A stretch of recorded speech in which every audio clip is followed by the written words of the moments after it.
বিসমিল্লাহির রহমানির রহিম।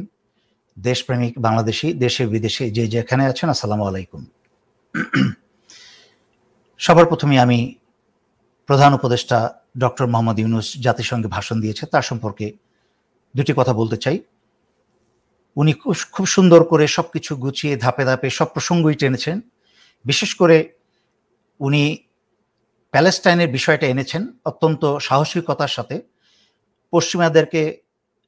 পশ্চিমারা যেন নারাজ না হয় সেই চিন্তা করে উনি কিন্তু সেই বিষয়কে এড়িয়ে যেতে পারতেন বা কথা না বলতেও পারতেন, কিন্তু স্পষ্ট করে উনি প্যালেস্টাইনের প্রসঙ্গ তুলেছেন এবং উনি ইসরায়েলের যে মানবতা বিরোধী অপরাধ তার বিচারের দাবিও করেছেন। তার জন্য আমি ওনাকে সাধুবাদ জানাই এবং প্রশংসা করছি। বাকি বিষয়ে আমার বেশি প্রশংসা করে সময় নষ্ট করতে চাই না, কারণ উনি সারা পৃথিবীতে বহু বছর ধরে পৃথিবীর বিভিন্ন দেশের আন্তর্জাতিক স্টেজে উনি বক্তব্য দিয়ে অভ্যস্ত, তাই ওনার কোনো প্রস্তুতির প্রয়োজন হয় না এবং ওনার চিন্তা ভাবনা এইসব বিষয়ে অত্যন্ত প্রখর বুদ্ধি সম্পন্ন একজন মানুষ, তাই ওই সকলে প্রশংসা করব না। শুধু একটা কথা বলতে চাই, এই যে মাঝে মাঝে উনি যেহেতু রাজনীতিবিদ না, উনি বেসিক্যালি একজন ব্যাংকার বা অর্থনীতিবিদ বলা যায়, সেখানে উনি রাজনৈতিক বক্তব্য ওনার না দেওয়াই উচিত। কারণ রাজনৈতিক বক্তব্য দিতে গিয়ে কি বলতে হয়, কি বলা উচিত আর কি বলা উচিত না, সেটা হয়তোবা ওনার সেই রাজনৈতিক চর্চা বা রাজনীতিবিদের ব্যাকগ্রাউন্ড না থাকার কারণে হয়তোবা উনি বোঝেন না। এই যে ছাত্রদেরকে পাশে দাঁড় করিয়ে, ক্লিন্টনকে পাশে দাঁড় করিয়ে বলে ফেললেন যে সবকিছু পরিকল্পনা মতে গেছে, যা হয়েছে সবকিছু পরিকল্পনা মাফিক হয়েছে, এবং মাস্টার মাইন্ডও আখ্যা দিলেন ওনার সহকারী মাহফুজকে। আমার প্রশ্ন ওনার কাছে একটা, তাহলে কি এই যে 1500 শিশু, ছাত্র ছাত্রী, জনগণ যাদেরকে স্বৈরাচারী শেখ হাসিনা খুন করলো, হত্যা করা হলো, সেটাও কি আপনার পরিকল্পনার অংশ ছিল?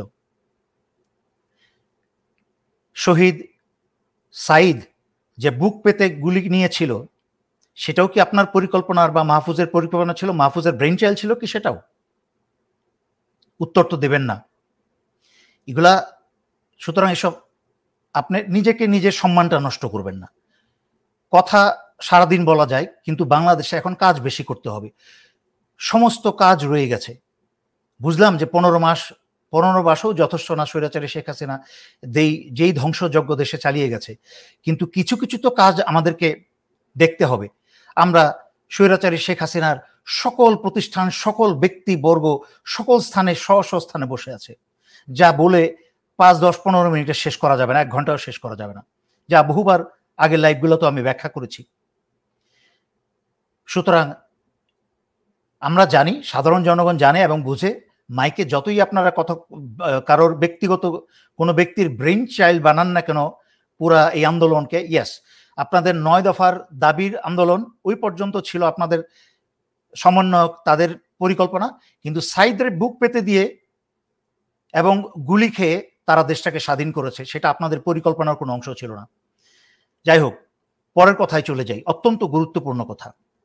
1500 শিশু, ছাত্র ছাত্রী, জনতার জীবনের বিনিময়ে যেই স্বাধীনতা এলো, ভারতকে বাংলাদেশ থেকে বিদায় করে, ভারতের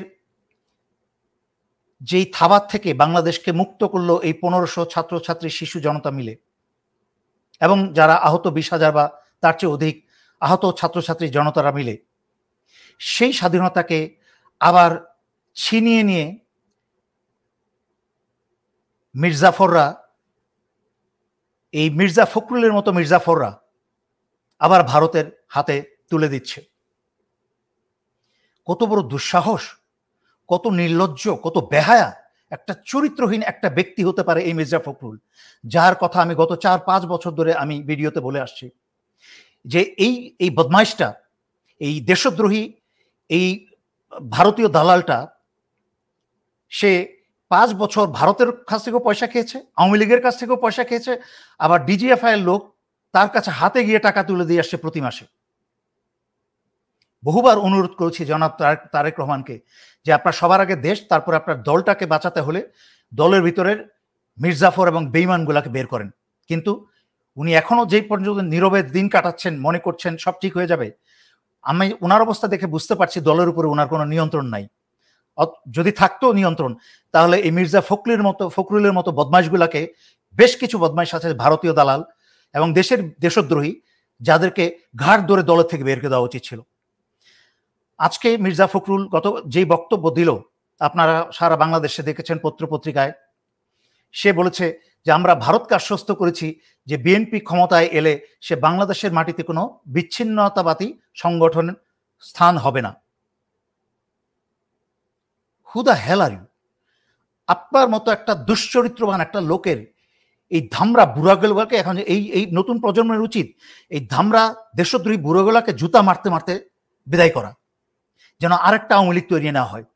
এখন থেকে এদেরকে জুতা মেরে বিদায় করতে হবে, যেন আরেকটা আওয়ামী লীগ তৈরি না হয়। এই যে এত বছর ভারত শান্তি বাহিনীকে প্রশিক্ষণ দিয়ে, অস্ত্র দিয়ে, ভারতে ক্যাম্প তৈরি করে প্রশিক্ষণ এবং অস্ত্র দিয়ে বাংলাদেশের ভিতরে প্রবেশ করিয়ে বাংলাদেশের প্রায় 30,000-এর উপরে সামরিক বাহিনীর সদস্য থেকে আরম্ভ করে বাংলাদেশের জনগণকে হত্যা করলো, তখন এই মির্জা ফখরুল্লাহ কোথায় ছিল? তখন কেন ভারতকে হুঁশিয়ারি দেয় নাই যে আপনারা আপনাদের পালিত বিচ্ছিন্নতাবাদীদেরকে বাংলাদেশ থেকে নিয়ে যান? এবং এই যে এত বছর ধরে, আগেও হয়েছে, বিশেষ করে মোদি ভারতে ক্ষমতায় আসার পরের থেকে, এই যে মুসলমান হত্যা করা হলো, হাজারে হাজার মুসলমান হত্যা করা হলো, তখন এই মোদির এই মির্জা ফখরুলের মতো লোকরা কোথায় ছিল? তখন ভারতকে বলে নাই কেন আপনারা মানবতা বিরোধী অপরাধ করা থেকে বিরত থাকুন? এই যে এখন মানিপুরে এবং এই 7 সিস্টারে খ্রিস্টানদের উপরে বিভিন্ন অত্যাচার চালাচ্ছে, মানিপুরের জনগণকে হত্যা করছে, তাদের ব্যাপারে মির্জা ফখরুল কেন ভারতকে বলে নাই যে আপনারা মানবতা বিরোধী অপরাধ করার থেকে বিরত থাকুন? এই যে এখনো পার্বত্য চট্টগ্রামে কুকিচিন প্রবেশ করিয়ে তাদেরকে আরো ভারী ভারী অস্ত্র, সামরিক অস্ত্র দিয়ে বাংলাদেশকে অস্থিতিশীল করে তুলছে এবং করে চলেছে, তখন কি করে 1500 লাশের রক্তের উপরে দাঁড়িয়ে যেই ভারত বাংলাদেশের গণতন্ত্র কেড়ে নিল, যেই ভারত বাংলাদেশে 15-16টা বছর একটা স্বৈরাচারকে সমর্থন করে বাংলাদেশের ভিতরে প্রবেশ করে আওয়ামী লীগকে সাথে নিয়ে ভারতের বাংলাদেশের জনতা, শিশু হত্যা করলো, সেই হত্যার পরপরই কত বড় দুঃসাহস এই দেশদ্রোহী মির্জা ফখরুলের এইরকম একটা দুঃসাহসিক স্বাধীনতা বিরোধী বক্তব্য রাখার। এই ফাজিলটা তার চোখে পড়ছে না যে ভারত তারই নেত্রী বেগম জিয়াকে এতটা বছর জেলে পচিয়ে মেরেছে। এই কিছু বদমাইশগুলার কারণেই ভারত এইসব করতে পেরেছে। এই বদমাইশ, এই দেশদ্রোহী এবং এই বিএনপির ভিতরে এই মির্জাফর গুলার কারণেই তারেক রহমানকে এত বছর ধরে বিদেশে বসে থাকতে হচ্ছে। তারপরেও কি বিএনপি চোখ খুলবে না? বিএনপির নেতাদের না হয় মন মরে গেছে, এরা বিক্রি হয়ে গেছে ভারতের কাছে, আওয়ামী লীগের কাছে। আমি বিএনপির তৃণমূলের দেশপ্রেমিক এবং বিএনপি প্রেমিক ছাত্রদল কর্মীদেরকে এবং নেতাদেরকে আমি অনুরোধ করব, মির্জা ফখরুলের মতো দেশদ্রোহী মির্জাফরদেরকে কলার ধরে বিএনপি থেকে ধাক্কা দিয়ে রাস্তায় ফেলে দেন, জনতার হাতে দিয়ে দেন। আপনাদেরকে আমার কথা অত্যন্ত গুরুত্বের সাথে নিতে হবে।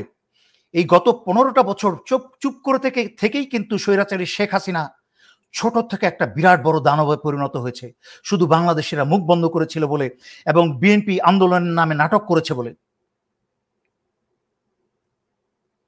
সুতরাং আপনাদেরকে শুরু থেকেই যদি এই মির্জা ফখরুলের মতো যদি আরেকটা আওয়ামী লীগ, আরেকটা বিষধর সাপ তৈরি যেন না হয়, তার জন্য শুরু থেকে যদি আপনারা এদেরকে বাধা না দেন, কথায় কথায় যদি এদেরকে ধরে না বসেন, পাকড়াও করে না বসেন, তাহলে কিন্তু এই 1500 ছাত্র ছাত্রী জনতা এবং 20,000 1500 শহীদ ছাত্র ছাত্রী শিশু জনতা এবং 20,000 উপরে আহত যারা আছে, তাদের সকল পরিশ্রম এবং তাদের যে বিসর্জন সবকিছু জ্বলে যাবে, সবকিছুর অসম্মান হবে যদি আপনারা এইগুলো গুরুত্বের সাথে না নেন এবং তাৎক্ষণিক প্রতিক্রিয়া না করেন।